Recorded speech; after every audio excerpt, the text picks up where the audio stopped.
descubrí que hay algo llamado Buenos Aires Fantasma, que yo interpreto que es como un tour por la ciudad hacia mitos, leyendas y demás, y por eso le hemos invitado a Mara Fendel para que nos cuente un poco de qué se trata este viaje, este tour llamado Buenos Aires Fantasma. Mara, buenas tardes, ¿cómo estás?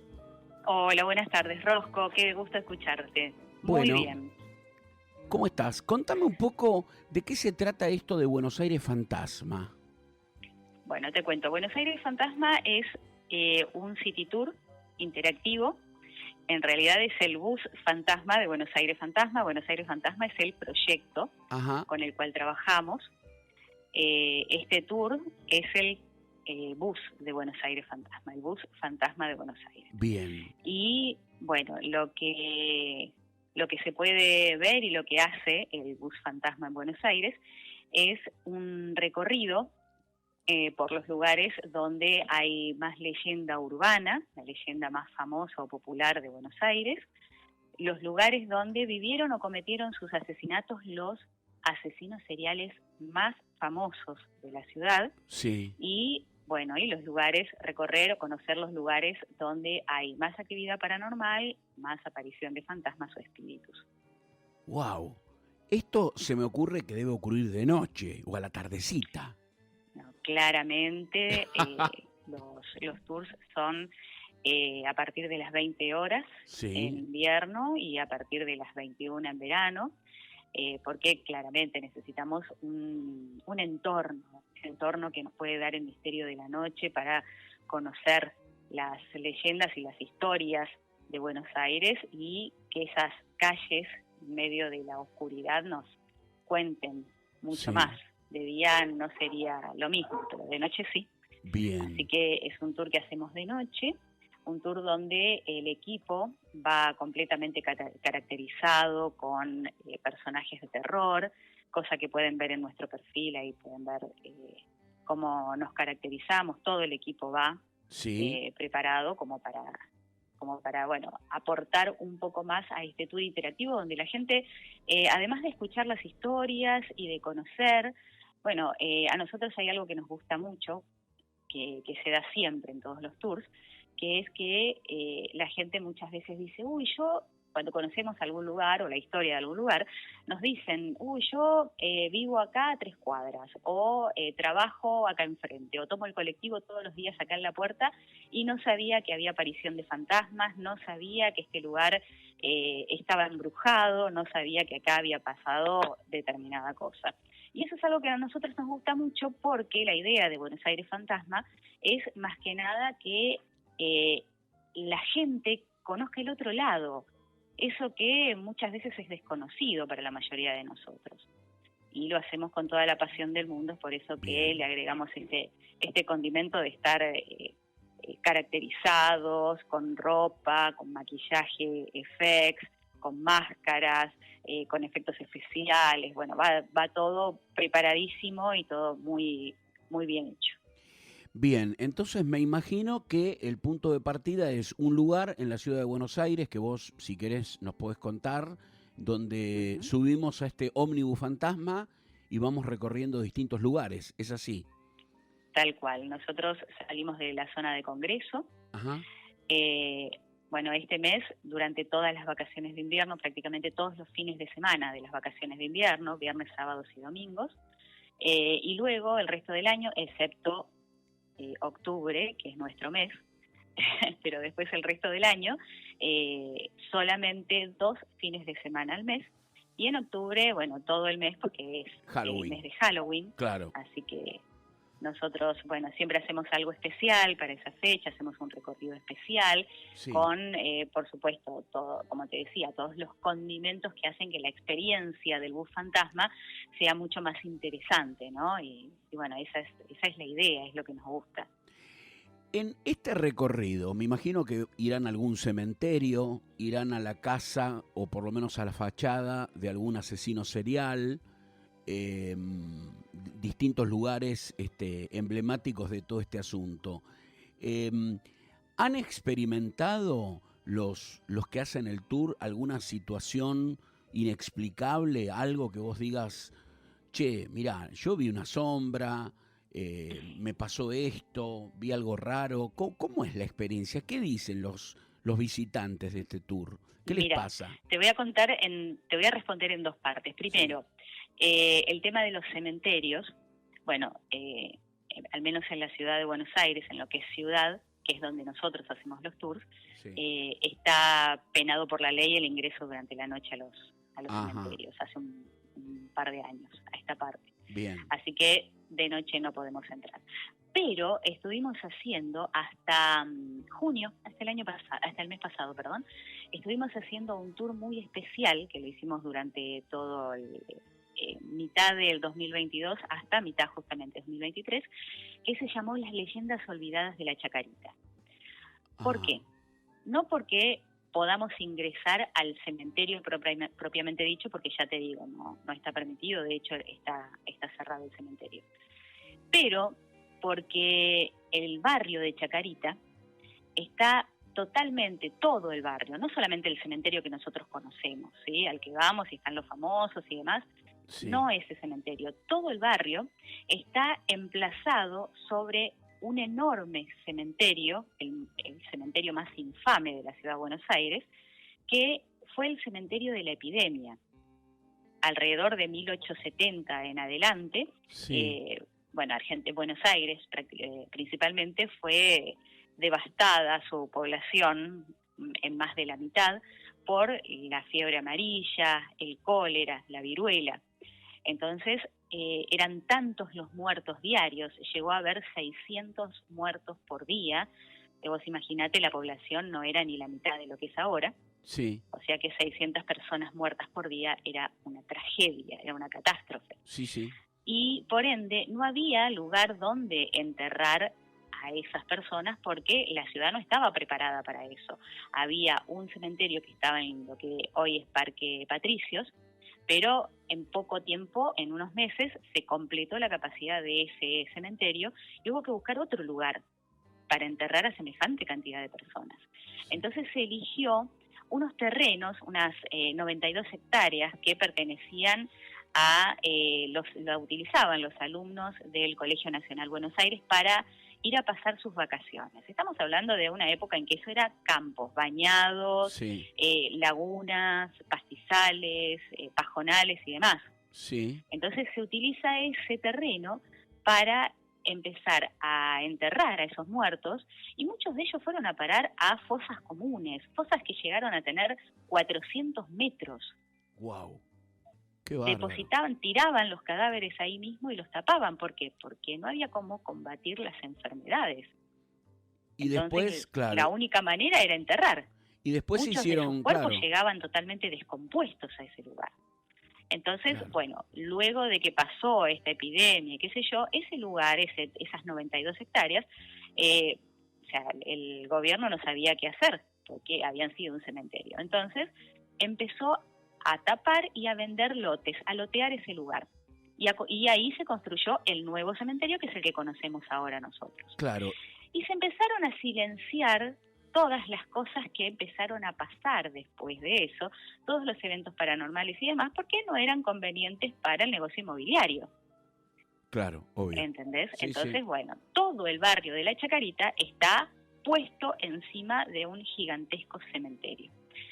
Y hay muchas historias que nosotros recuperamos y que ni siquiera vas a encontrar en Google, porque nosotros hicimos un trabajo de campo muy extenso que duró aproximadamente 3 años, Ajá. y recuperamos esas leyendas olvidadas del barrio de Chacarita. Y ese tour fue uno de los más exitosos que hemos hecho hasta ahora, así que bueno, ahora lo dejamos descansar, lo vamos a retomar el año que viene porque en breve vamos a estrenar otro que bueno, probablemente en poquito tiempo te enteres. Eso por este lado con el Sí, tema de los cementerios. Y vos me preguntabas si tuvimos alguna experiencia paranormal o si pudimos ver algo, sí. y te voy a contar que sí, y no solamente nosotros, sino la gente del tour. De hecho, hace muy poco a este tour que estamos haciendo le agregamos una locación y una historia que todavía no tenía. O sea, nosotros le vamos agregando historias, ¿sí? Siempre nos estamos renovando. Y hay una casa en particular que está tapiada hace muchos años. Ajá. Y te estoy hablando de aproximadamente 20 años que está tapiada esa casa. Sí. Nadie puede ingresar a esa casa. Está totalmente cerrada. Y se pueden ver los balcones, todavía se ve el esplendor de esa casa a pesar del abandono, y se pueden ver los balcones y las ventanas de los balcones y las ventanas de los costados de estos balcones, que uno las ve y ve los vidrios limpios, enteros, las cortinas en perfecto estado, cuando hace casi 20 años que esa casa está totalmente cerrada. Y lo que nosotros notamos muchas veces es que, como hacemos viernes, sábado y domingos, por ahí, el viernes vemos que las ventanas están cerradas. Ajá. Vamos el sábado y una de esas ventanas está abierta. Vamos el domingo y están todas abiertas. Y nadie puede entrar a esa casa. Qué bárbaro. Es imposible entrar. Y también, primero te quería contar esta parte, también nos ha pasado que los pasajeros del bus fantasma, mientras nosotros les estamos contando la historia de esta casa, están tomando fotos, están tomando videos, y nos ha pasado más de una vez que después esas mismas personas, o en el momento, nos dicen que vieron cómo una de esas ventanas o se abrió o se cerró en el mismo momento en que ellos están haciendo el video. Qué bárbaro. Increíble. Eso es un poquito de lo que nos ha pasado. También, bueno, en una iglesia a la que vamos, según cuenta la leyenda, hay un fantasma que anuncia que esa noche va a salir al mundo de los vivos con una sola campanada lejana. Ajá. Y esa iglesia no tiene campanas. Y se escucha y no la hay campana. ninguna otra iglesia cerca Sí. a la que se le pueda atribuir. Por otra parte, las campanadas indican la hora. Nosotros, ponele que a esa hora serán las 10 de la noche cuando estamos en ese lugar, Sí. y tendría que tocar la cantidad de campanadas correspondientes, y sin embargo, más de una vez hemos escuchado una sola campanada lejana, Sí. y no sería consistente con absolutamente nada. Y eso nos indica a nosotros que, mientras estamos contando la historia, que esa noche el fantasma está avisando que va a venir al mundo de los vivos. Mirá vos. Te quería preguntar, vos en lo personal, vos sos historiadora, sos una persona, digamos, que se ha puesto a estudiar esto en forma, digamos, porque te gustó, tenés algún tipo, digamos, de formación paralela. ¿Cómo llegás a este tema? Bueno, yo soy periodista. Ah, sos periodista, claro. Soy periodista de investigación en el fenómeno paranormal. Tengo un poco más de 30 años de carrera en el medio, sobre todo en el rubro paranormal. Soy la creadora de los Premios Paranormal Argentina, que son los premios que reconocen el trabajo de los investigadores serios Sí. en el ámbito de lo paranormal. Así que no soy historiadora, pero claramente la pasión me ha llevado a conocer mucho, a investigar mucho, y de hecho, bueno, ya te digo, las historias que recopilamos de Chacarita no están en ningún otro lado, y eso fue un trabajo de mucho tiempo que Sí. si uno no tiene una formación y una pasión con respecto a esto, es prácticamente imposible conseguirlo. Así Claro. que soy periodista, no soy historiadora, pero sí soy investigadora. También yo sé que dentro de las numerosas leyendas que hay en la ciudad de Buenos Aires está, bueno, el caso de los asesinos, ¿no? Ahora no me acuerdo el caso de un hombre, un papá que creo que mató a las hijas, que está ahí, no sé si está en el barrio creo que cercano a Chacarita o atrás de Palermo, y hay numerosos casos. Después el caso de ese fantasma famoso en Recoleta de una mujer. Bueno, hay innumerables casos, ¿no? Que ustedes seguramente los deben tener detectados. Claramente, sí. Bueno, el que mencionás es el caso de dos hermanas que mataron a su padre. Ah, perdón, que mataron que mataron al padre. Sí. Exacto. Fue en el barrio de Villa Crespo, lo tuvieron ahí bueno, fue un caso espeluznante porque estaban en un éxtasis religioso, digamos, por decirlo de alguna manera, Sí, y bueno, y asesinaron a su padre e hicieron cosas horribles con el cadáver de su padre porque estaban haciendo un rito satánico. Ese caso fue sonadísimo en sí, Buenos Aires. Bueno, después asesinos, bueno, Gilla Murano, que es una de las más famosas, claro. eh, tenés también, bueno, el Petiso Orejudo, que es otro de los más famosos, Emilia Basile, bueno, hay Sí, muchos asesinos que han dejado una marca infame claro. en la historia de la ciudad, y que, bueno, son historias que nosotros contamos, algunas de ellas las contamos.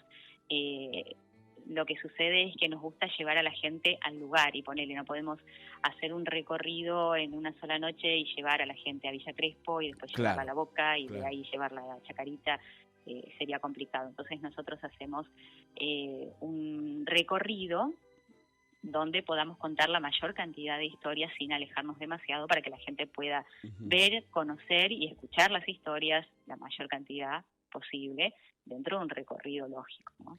Saliendo de la cosa tan truculenta, ¿no? ¿Hay alguna Ujú. historia de amor, algo lindo, algo que tenga que ver con un romance interrumpido, o tal vez por alguna enfermedad, pero algo de pronto que uno pueda verle un lado hasta romántico dentro de todas las leyendas que hay en Buenos Aires? Y mirá, hay una que me gusta mucho, pero no es puntualmente de amor, pero hay una que sucedió en el barrio de Devoto. Ujú. Si te parece, te la cuento, es una Sí, historia muy bonita, contala, o sea, contala. por supuesto, tomando con pinzas lo de bonita, ¿no? Sí. Porque todas terminan en tragedia, pero bueno, hubo en el barrio de Devoto una familia italiana de mucho dinero que vienen a la Argentina a buscar otros horizontes.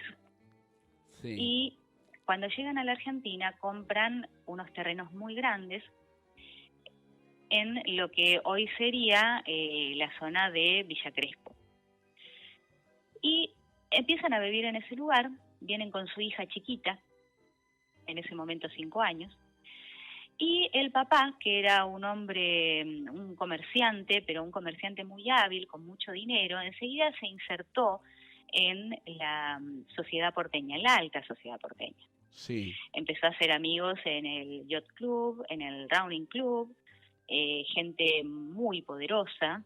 Se hizo amigo de el vecino más ilustre que tenía, que era el conde don Antonio Devoto, el fundador del barrio Devoto. ajá, Entonces, él en poco tiempo empieza a codearse con lo más alto de la sociedad porteña y la sociedad porteña lo acepta, cosa que no era muy fácil, porque al nuevo rico se lo hacía a un lado, porque no tenían apellido. Era algo muy valorado el apellido, mucho más claro, que el claro. dinero. Y a él, sin embargo, lo aceptaron enseguida. Bueno, él empezó a vivir una vida de la misma categoría que tenían esas personas, porque tenía el dinero para hacerlo y había sido aceptado. Su hija crece cuando tiene la edad suficiente, tenía muy buenas notas en el colegio, y cuando tiene que elegir una carrera, impulsada por su padre un poco, decide estudiar medicina. Imagínate que en esa época una mujer médico era algo muy poco visto, pero Claro, le aseguraba un futuro absolutamente promisorio. sí, Entonces, esta chica empieza a estudiar medicina, pero a los 2 años se da cuenta que eso no era para ella. Lo habla con su madre porque no quería desilusionar al padre. Entonces la madre convence al padre de que su hija deje medicina. Y deja medicina para dedicarse a la música, algo que el padre no veía tan bien. claro. Pero, bueno, la madre la ayuda y ella empieza a estudiar en un conservatorio de música en el Teatro Colón. Empieza a estudiar piano.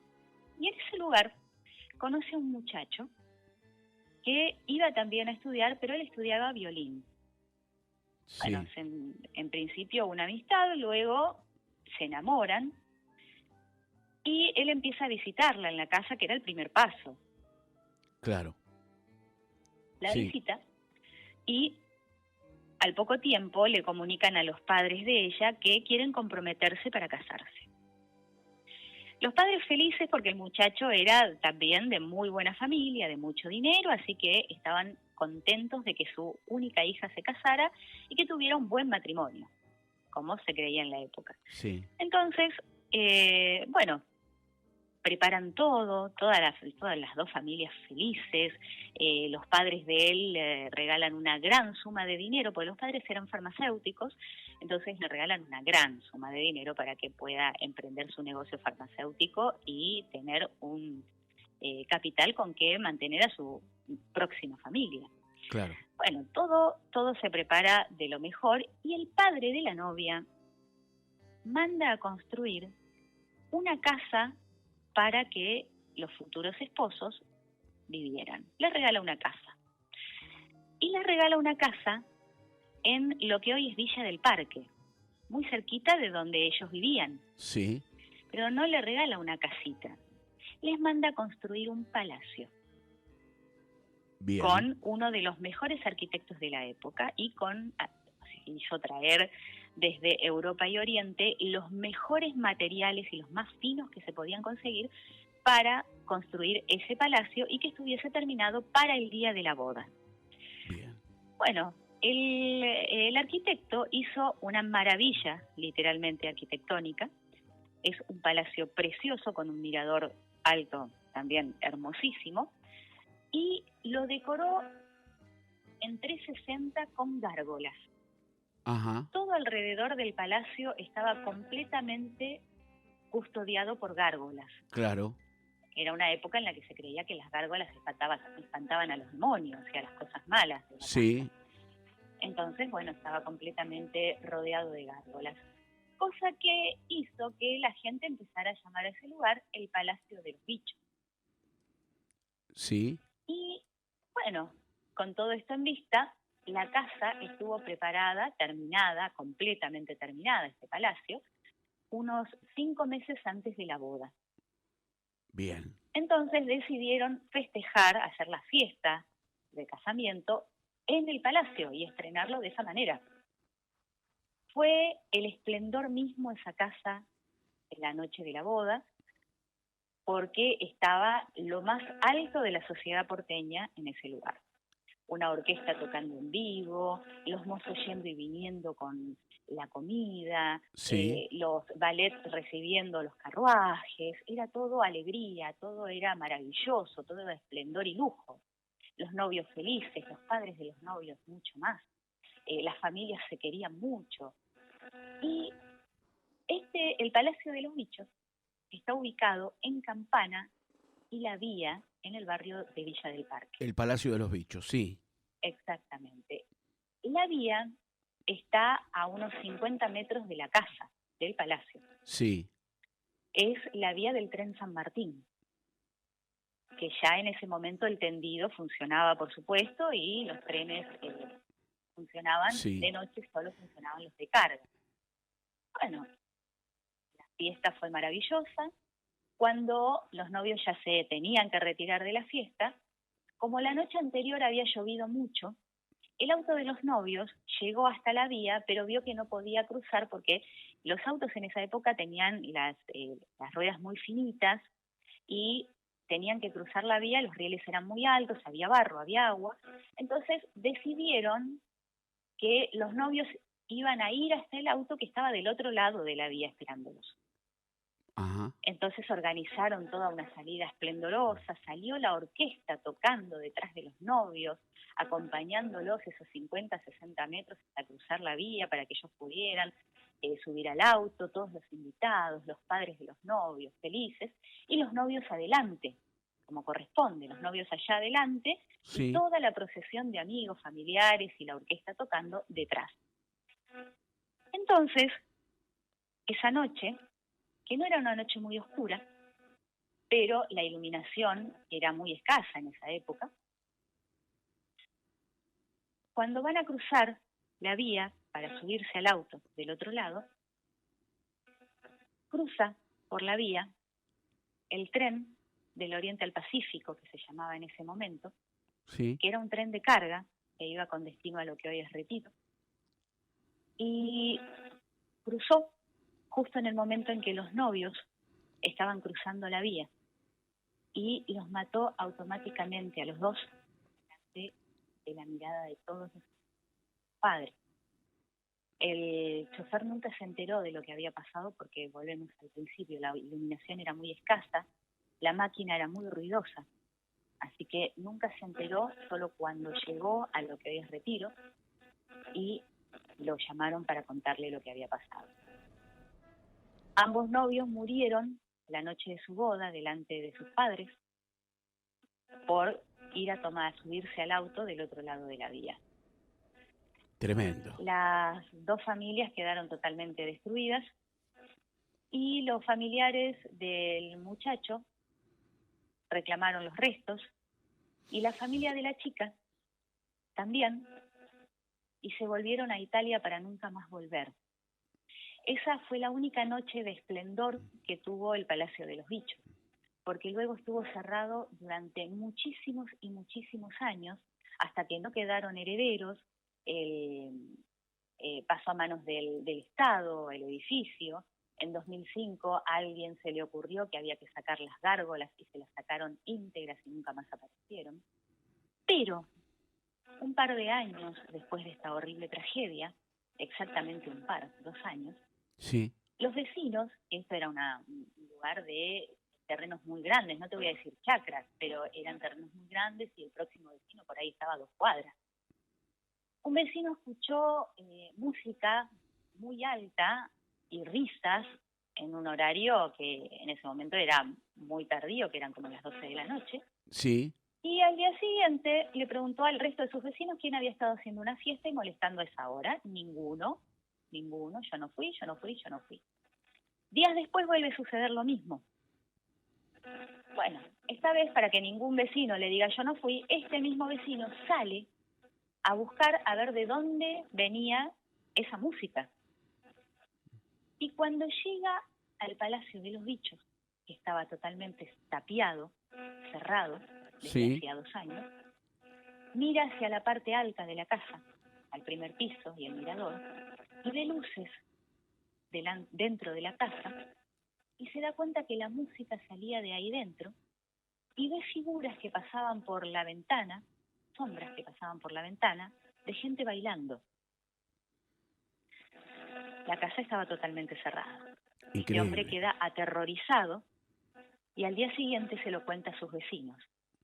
Al poco tiempo vuelve a pasar lo mismo y así los vecinos empezaron a acostumbrar que el Palacio de los Bichos cada tanto tenía una fiesta de fantasmas, donde se reproducía una y otra vez la única noche de esplendor que esta casa tuvo, porque después el resto fue tragedia. Una hermosa y triste historia. Sí. Uh-huh. Sí. Mara, una historia de amor que terminó muy mal. Nos tenemos que despedir, pero antes quiero contarle a la gente que pueden encontrarlos en Instagram, pueden poner Buenos Aires, pero el Aires, la I es una Y, Buenos Aires Fantasma, en Instagram, y ahí los pueden contactar para hacer el tour de Buenos Aires Fantasma. ¿Digo bien? Exactamente, nos buscan en Instagram, Buenos Aires Fantasma, Aires con Y, ahí van a ver nuestro trabajo, bueno, van a ver un montón de cosas más aparte de eso, Bien. Y bueno, ahí pueden consultar por los cursos. Mara, un besito grande y en el futuro me encantaría seguir hablando contigo sobre este y tantos temas relacionados con las cosas que no podemos explicar y que tal vez existen igual que nosotros. Exactamente, cuando gustes, Rosco, va a ser un placer. Un beso grande. Un saludo grande para toda la gente también. Buenos Aires Fantasma, gracias.